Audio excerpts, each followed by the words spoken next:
What is going on, everyone? Welcome back to another episode here on the Lure Lab. As always, I'm your host, the Captain Andrew Full, and today we have an exciting episode for you. We have Steve Mooey coming on, and he is going to talk about the old ball and chain. And we're not talking about like wives and girlfriends here. We're talking about the Carolina rig. So it's going to be quite exciting. It's a technique that I personally absolutely suck at. I've caught maybe 5 or 6 fish on it ever. That's because I never throw it.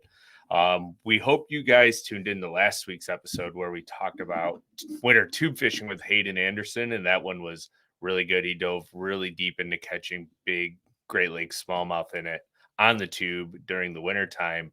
But I don't want to keep bambling along here, so let's get Steve on. What's up, man? What up? Yeah, Good. How are you doing? You.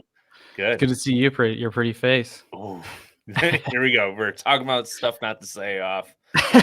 Come right in, dropping a hot line. Love it. I mean, yeah. Yeah. So how's Florida?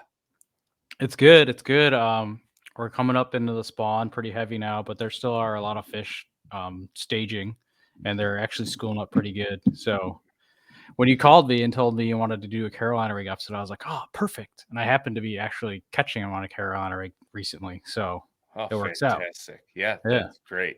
So I guess we can dive right in, right? Like, right. Kind of shoot out what your setup is: rod, reel, and line. Right. Okay.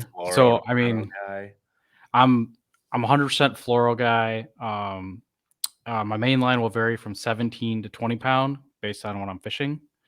I usually, most of the time I'm using the 17 pound main line and a 15 pound leader.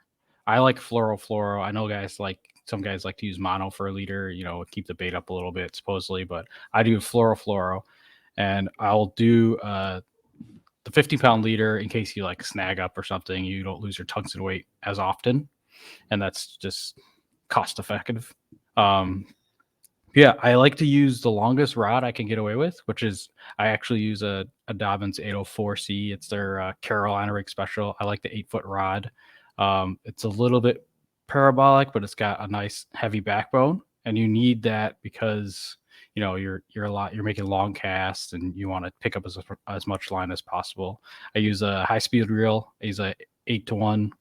And then besides that, weight, getting into like your weights, I usually use anywhere from half to 1 ounce. The majority of the time I'm using like a half or 5/8, and that's anywhere because I'm usually fishing fairly shallow for like an offshore type of deal. I'm fishing 10-12 foot of water, so you don't need like a 1 ounce. But if you're fishing super deep, like I've had some experience up north fishing smallmouth, like 25 foot plus, and I like to throw like a 1 ounce then. It sounds like Champlain smallmouth or Oneida. Yeah, got it. Oneida. So let's backtrack a little bit, right? Like, why is the gear ratio of the reel so important with the Carolina rig? Is when they eat it, I would assume it's because you have that long leader line. Yeah. Right? You take out from like your weight to swivel. Is it because they run at you with it a lot of times when they eat it? And you got to catch it? And you just want to pick up as much line as possible. And that high speed does turn. How do I say this? The high speed is related to the hook set, and a lot of people that I've noticed, a big mistake they do when they're fishing Carolina rig is they'll want to set the hook like a jig, because they're thinking, it's a big hook or whatever, and you just want to jack them. But realistically, I set the hook on a Carolina rig and just reel, and pick up all that slack. And you want to do like almost like a crankbait hook set, but like big sweep. Obviously, yeah, a big sweep. That's why you like the 8-foot rod, and you're pulling as hard as you can to the side, and you're just picking up as much line as you can, because like you said, that fish could have that bait. Here's your bait, and then your weight's like way over here, so the fish could be swimming all over, and then you're trying to because you're picking up the weight before you're picking up the hook. So yeah, just keeping that straight tension and just reeling, and just keeping that line tight is the biggest thing. The hard sweep is the best hook set for Carolina rig, in my opinion. I have seen a lot of guys, they'll do that, I don't know, slack line hook set like you would on a jig, I guess. And I feel like you would lose too many fish that way because you're not going to penetrate them at all. Yeah, and a lot of times when you do that, you're not even getting the hook to the fish at all. You're just pulling the weight. because your line is not your line's attached with the swivel. So I mean, if the fish swims at you, and you set the hook as hard as you can, like a slack, you might only move the hook like that much. So that's why you need that high speed reel, pick up all that line, and the big rod too. Yeah. So let me ask you this one on the leader length, right? Like you'll see some guys, they'll throw like a 5-foot leader or whatever like legal requirement is in the state or max, or they'll throw like a 12 to 18-inch leader. So when do you go with the short leader on a Carolina rig, and when do you use a longer one? So actually, I've experimented with this a lot, and generally, I'll start with a shorter leader in colder water or dirtier water, where the fish is theoretically the strike zone is smaller, and I'll get to a longer leader in cleaner water, like say Oneida, I would use like a 4-foot leader, because what a pain to cast. Yeah, I mean that's another thing why you got to use that 8-foot rod, but like those fish, they see a lot of stuff, and just having your little bait like way back from your weight is a little bit more natural presentation. And I just feel like in cleaner water and warmer water, like I like a longer leader. So makes sense to me. So right now we're talking about like wintertime Florida coming into the spawn. So Florida's basically ahead of everywhere else in the nation, as we all know. What are your favorite plastics to throw on a Carolina rig? Like, let's talk cold water and the warmer water like you're in now. Does it stay relatively the same, or does it vary? Yeah, well, when it's cooler down here, well, I mean, cold is relative, right? So the last week or two, the water's been in the 60s, low 60s, 60 to 65, they're staging. I like to throw generally like a creature style bait, because I feel like something more bulky but slower moving. So I have been catching them actually on a missile baits, the baby destroyer and the big destroyer. It's got like a little bit of movement in it, but it's relatively just like a big size bait. So I like to throw that a lot in this when it's like a little bit cooler, just to give them something more substantial to grab. As it warms up, I'll move into like the longer, like bigger worms type deals down here. I like to throw an old monster a lot on a Carolina rig. That's fun to throw. Yeah. So I mean, as it warms up, theoretically, like their metabolism speeds up, so they want a bigger, easier meal. And I get into when it gets warmer, I like to throw like the bigger baits, like the old monsters. So right now, I've been catching them on the baby destroyer, and then like when it was really cold, which is again relative, the water was 60 degrees. I was catching them on the Missile 48, which is basically like just like a little 4-inch Senko almost, just dragging it real slow on the bottom. Boring, but effective.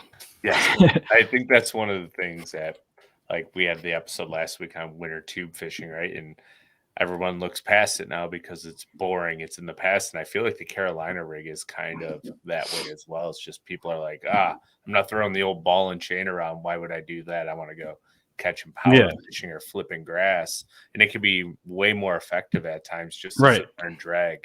So it's kind of like a football jig to me. I love. Well, actually, I was going to mention the football jig is you can cover a little bit. It sounds weird, but you can feel like you cover more water with it. Because with the Carolina rig? Yeah, because like you fish a football jig, you're moving around and you're hopping it or whatever, even when you're like stroking or whatever. But Carolina rig, you could just make a long cast and you could just sweep, and you just feel like, I mean, just covering and covering. Maybe it's the same thing as a football jig, but I feel like it's more efficient covering water.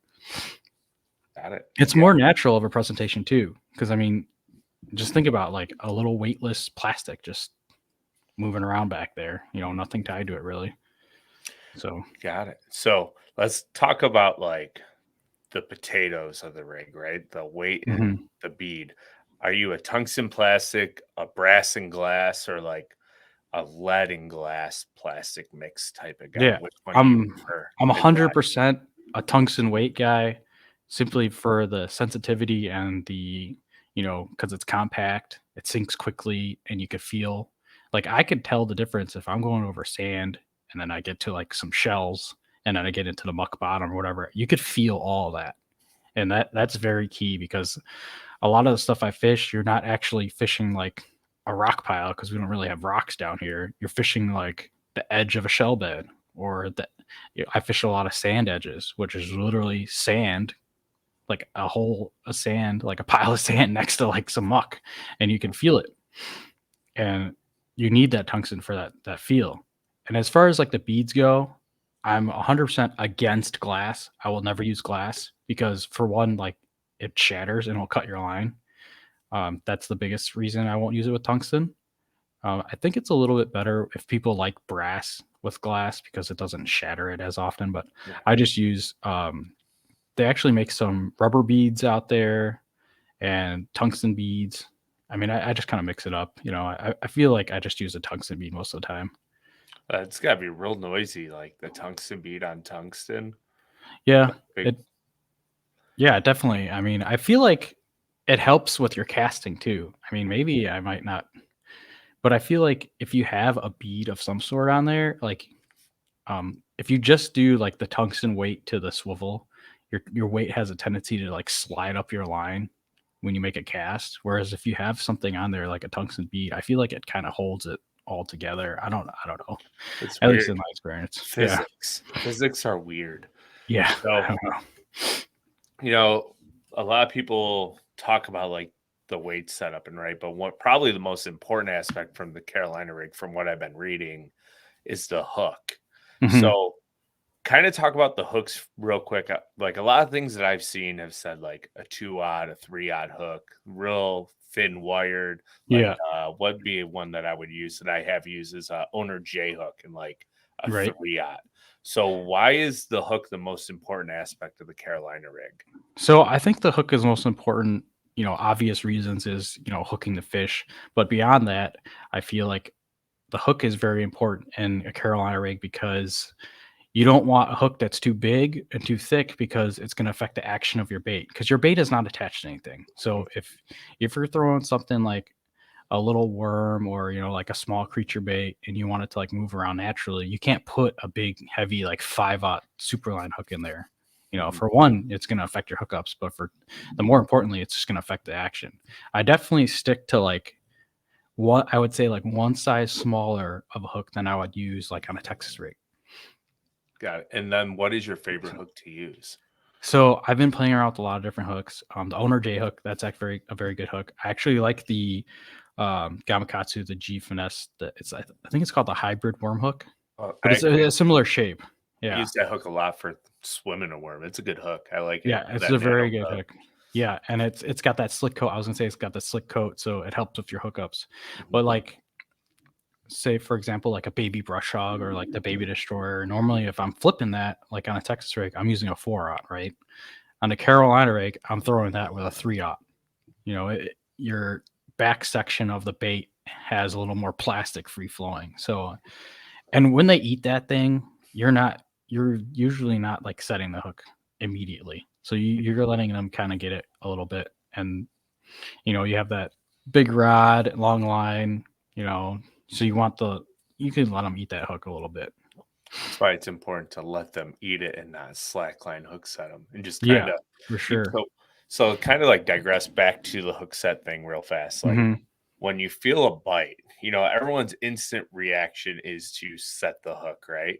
Right. So kind of walk us through like step by step real fast how you would actually set the hook on a fish that eats a Carolina rig, because I think there's a huge misconception because people just want to jack them. So what do? Do you just sit there and like slowly grind them until you actually feel the weight of the fish? Or so actually my experience with the Carolina rig down here, at least, I don't, obviously like finicky smallmouth up north might be a little different, but they'll actually hold on to the bait for quite some time. So like what I like to do is just reel into them and then obviously make sure they're on there, put a little pressure on them with just the reel and then sweep into them. Because like I've had times where like you go to put that little pressure on them and they'll spit it and you could feel them spit it and then you'll start moving your bait again and it's gone. But that's when they come back and they eat it even better. I've experienced. Like it's almost like, you pulled it away from patient. them. Yeah. But they're like, oh, my food's getting away. and they come back and eat it twice as hard. And that, I mean, it's just like, and also when we're throwing like the old monster, and it goes back to like me using a smaller hook. I use a 4/0 only on that thing when Carolina rigging it because it helps it flow better.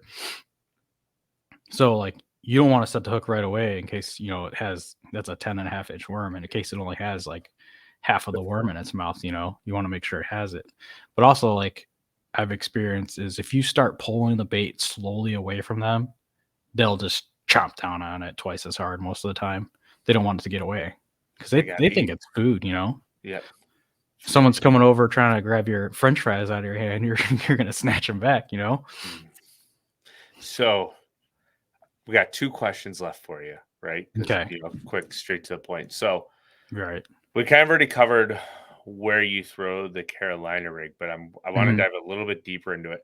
How do you know when fish are set up? Like if you're graphing a lake, like how can you tell fish are set up in a way that you think the only presentation they will eat is a Carolina rig? So, obviously, when fish are, they seem like they're aggressive. On my graph, anyway, is when I'm side scanning, they'll start to look like I don't know how to explain it other than like I call them puffer fish. So like they'll look like more like puffy than like glued to the bottom. And do you know what I'm talking about? Have you seen it where they look like they're puffed up like little clouds? Yeah. And that's usually for whatever reason. I don't know if they're just like slightly off the bottom, so they're throwing like a slightly bigger shadow, but they're more active. And then also when they're more grouped together, at least for the fish I fish for, if they're more grouped together and they're like that puffy look, you're gonna catch them.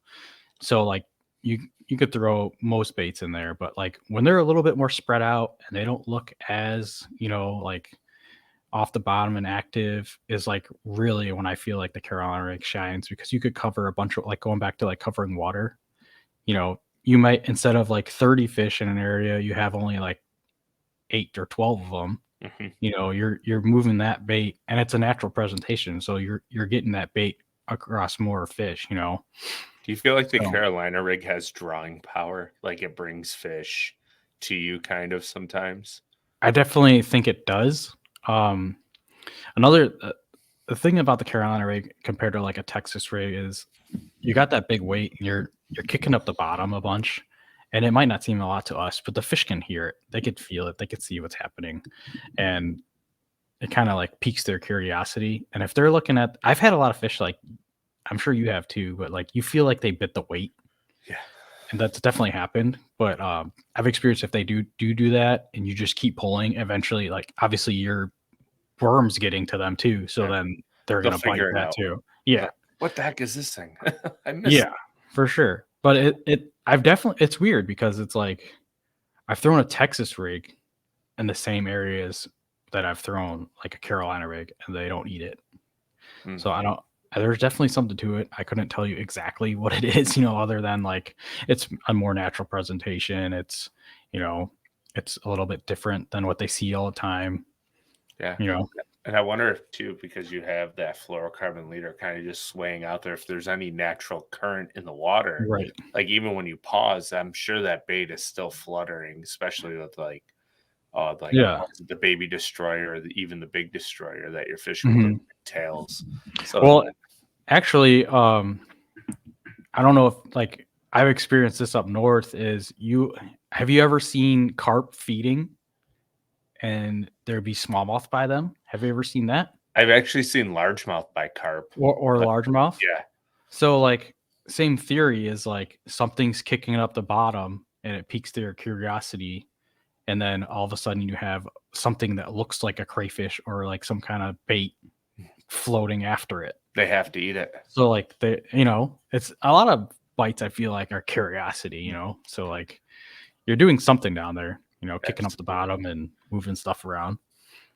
So would you say the Carolina rig is one of your favorite techniques to throw?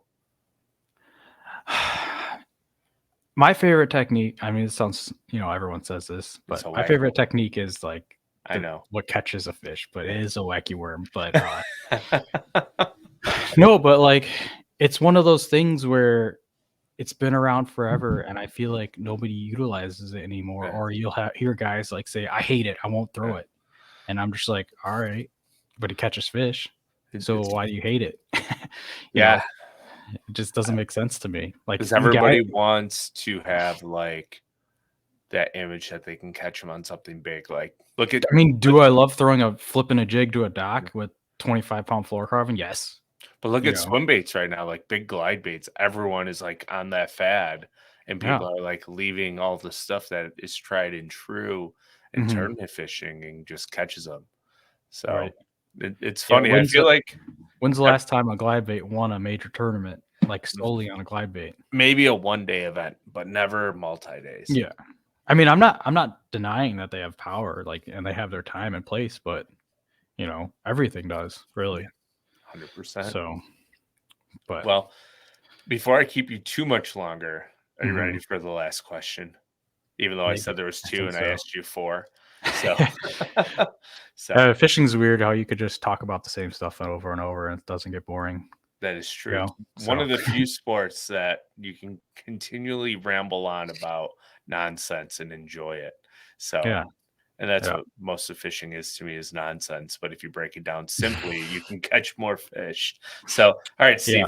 Well, the final question of the show is the juice of the show, and it's been customized by Do It Molds, right? Which, if you like to create your own custom tackle, there's a link down below in the description. But the Do It Molds juice of the show is, what is one tip you would tell our viewers that will allow them to catch more bass with the Carolina rig? Don't fish it too fast.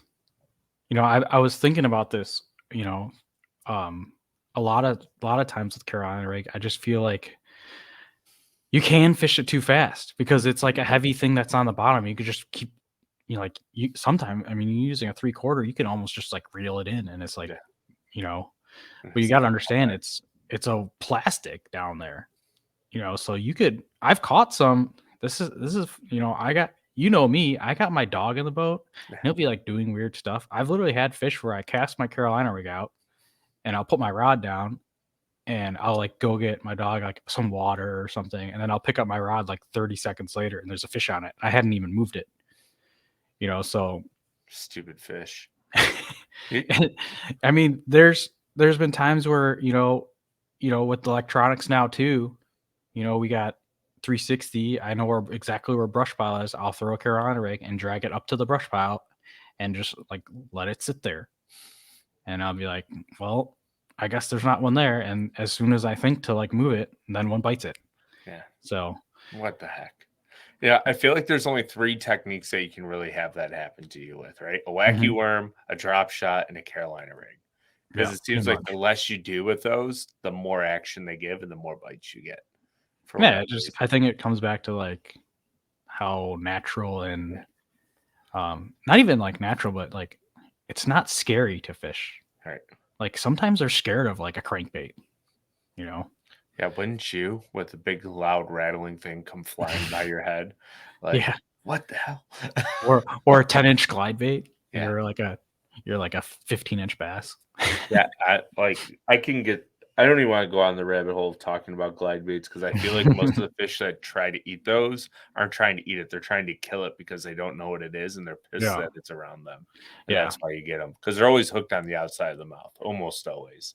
Yeah. So, but just one more thing about the Carolina rig is like experiment with it too. Like it is really cool. Like on some of these schools of fish, I'll find like they're eating the baby destroyer, and then I'm like, well, I'll put this on there and I'll put this on there and like throw it in there. And like, it is weird how you could throw a bait in there that won't get, like some nights they won't eat a Senko on a Carolina rig, but then like they'll swallow a baby destroyer, and then you'll go back like 2 days later and they won't touch that, but they'll swallow a Senko. So it's like, just keep trying different stuff. Whatever the flavor of the day is. Yeah. Fish are weird. Yeah.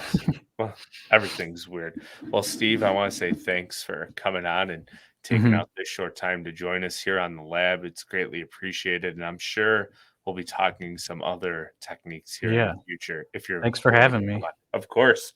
So, but for now, I'll let you get out of here and we'll chat. I'll be expecting a call for the wacky rig one. Sounds good, buddy. Well, you have a good day. All right. I'll talk to you, bro. Soon. See ya. See ya. All right, everyone. Thanks for tuning in here to this week's episode of the Lure Lab. I just want to say, it seems like lately, last few weeks, the shows that we've been putting together have been talking about techniques that are almost like forgotten about. We've talked about the Carolina rig today. We're talking about the old school technique a few weeks ago with the float and fly with Caleb Bell, and then now this week, Carolina rig, last week tubes. It's been fun. I kind of enjoy these old school techniques that have gone away. Another one that I can think about is a spinner bait where we know the drawing power it has and it catches really big fish. But if you're tuned in here as we wrap up on YouTube, make sure you hit that subscribe button, throw a comment below what your Carolina rig setup is. I would greatly like to see that. If you're on MP3, one of the podcast platforms, your favorite listening app like Spotify or Apple, please leave us a review down below. Helps us be seen to everyone in the bass fishing world who loves to listen to podcasts, and we greatly appreciate it. But until next week, we will see you then.